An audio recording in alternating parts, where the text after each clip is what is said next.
We're down Winlaton Mill at the minute, and this is the old, wait, the new, it's what they used to call the butterfly bridge.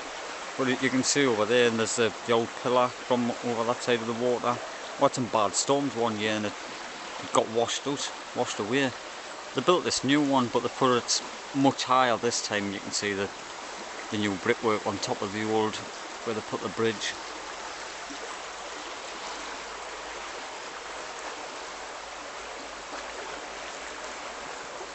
This used to be joined up to the old coke works. You couldn't get down here.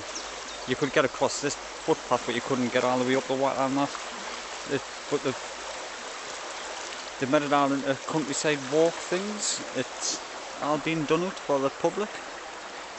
They've built a couple of ponds a bit further up and stuff like that. There's a lot of stuff down here for people to see. We've come down quite early this morning and there's still a lot of people out and about.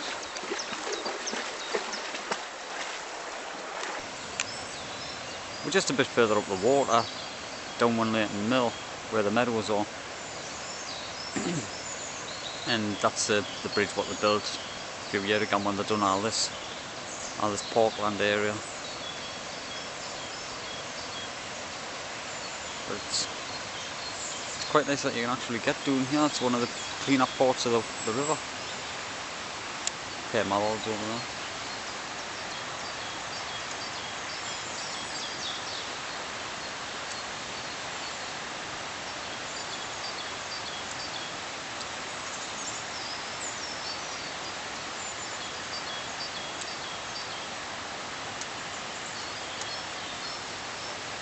But we'll come off the path and we're going to walk up through the wood where there is no path, just to see if we can see anything interesting from this side of the bank. You see, this is where we'll come down here. Standing swamp. Bit of rubbish lying around, gets flooded down here.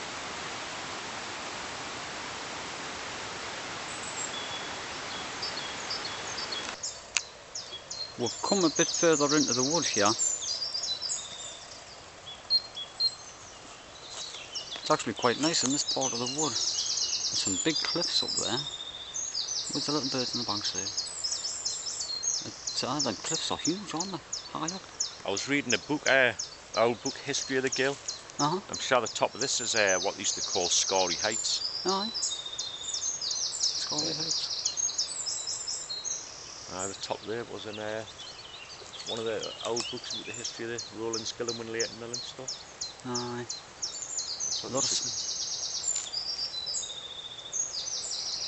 You can hear the wren and the chiff-chaff there. I can hear a pigeon in the distance.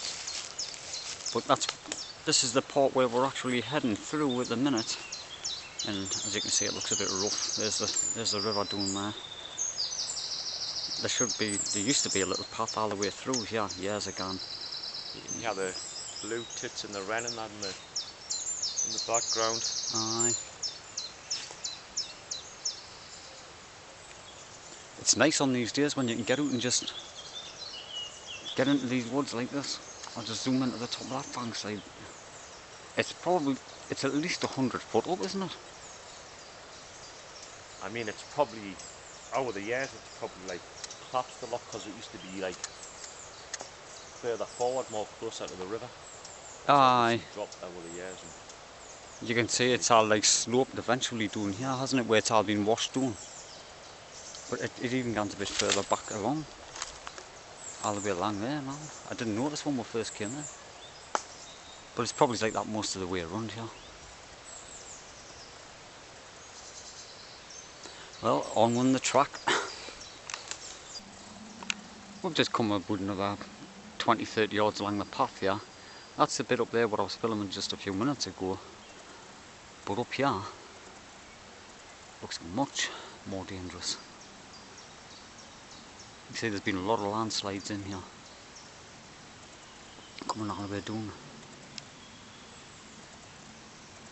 Just look how it looks clear in front where it's just washed everything away.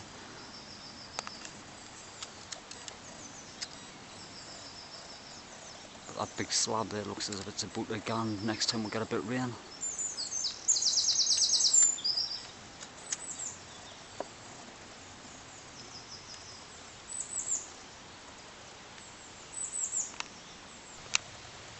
We've come back with the wood there. That's the bit where we were before there, that big cliff we were doing in there. It was getting a bit too rough by the time we got so far along. There was a pathway from here, from just doing there where we walked in, but as soon as we got along a couple of 100 yards it just got too rough. So we turned around and came back, and we're just going to come along this side now. It's our pathways along here, but we'll be going back off the path on this side. It's not half as bad as that side. But this is I came fishing down here a couple of times, and it's a nice place to come fishing. The water's a little bit shallow. You can see there's nothing in there.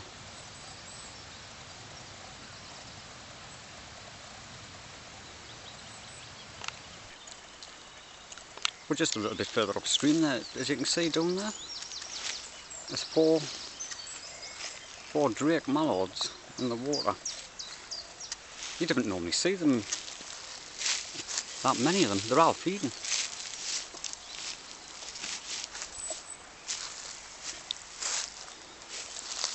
We've seen mallards on the water where there's been pairs of them, but not usually 4s and 5s of them. There's actually a few more just doing through the trees as well. The hens will probably be sitting on eggs at this time of year, won't they? Ah, there must be, for all them drakes to be together. Like your place possibly like this way. Just along on the... Aye. We'll have a little walk through, see if we can see out. Well, it's like you say, we haven't seen note on the path, you've got to get in.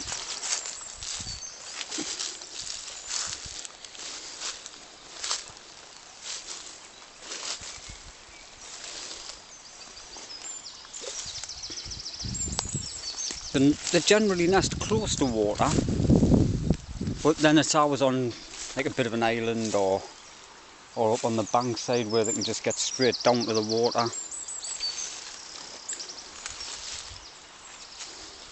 I didn't really want to bump into one, like, because I'm bound to get a bit of a fright.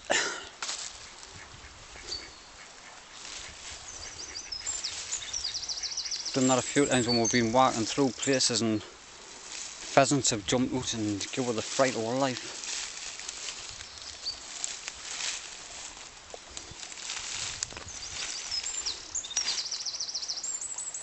We've done this last year walking through brambles, and we disturbed a wasp's hive, and we had to do some running. You got stung once. Ah, they were all over. That's all it was here. It was just as if someone had turned a hairdryer on or a hoover or something. Whoppies all over the place.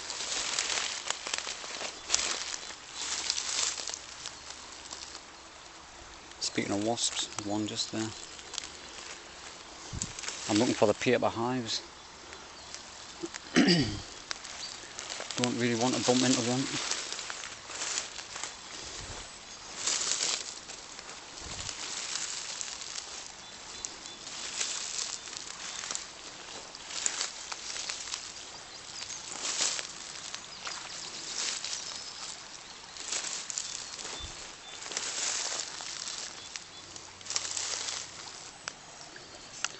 Across the water there, you can see them. And two drakes. Just behind them you can see them, the little grey wagtail on the rocks. You just see its little tail bobbing up and doing. There's them two there. There's another one just there. That's 3, 4, 5, 6, 7. 7 mallards. And they're all males, drakes. Does make you wonder why there's not a hen around. But like I say, the hens must be just up on the bankside somewhere. They're probably over there where it's more quiet, because there's a footpath right here. This is our D1 footpath where we are doing the river, leading up to the viaduct. Right, we'll go back through now.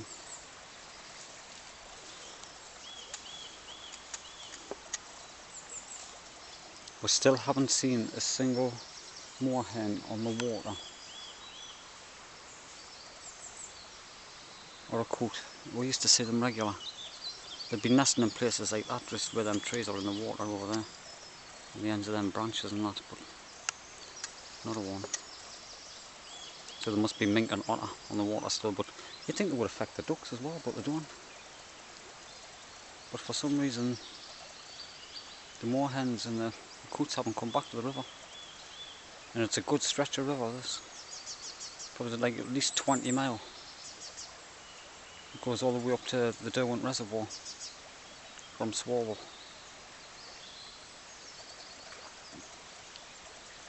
We fished it and walked it for years and just never seen them since. And Greenpeace has let all them mink out down south somewhere, and they flooded all the rivers.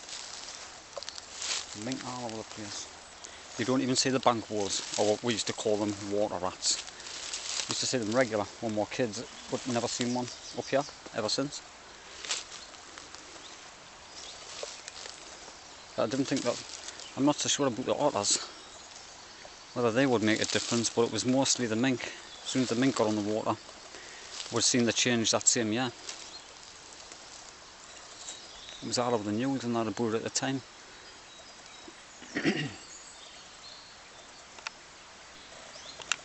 Just in this holly bush in front of us here. Oh, that's away. There's a songthrush's nest. The birds just jumped out of it there.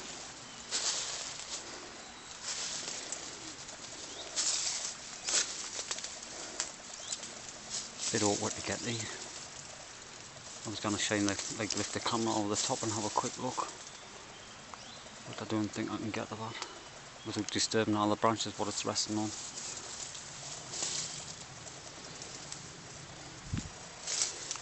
I'll zoom the camera backward so it's not shaking all over. The bird's still in there.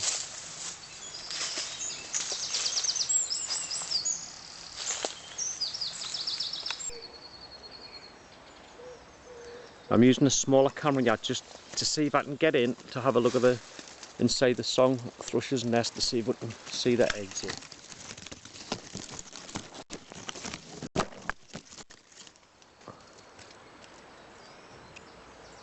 The eggs are like a pale blue and they've got a slight little speckle on them.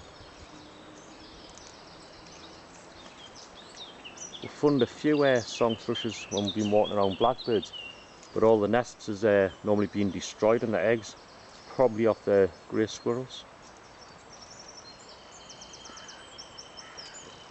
So there's just a nice looking inside the nest there.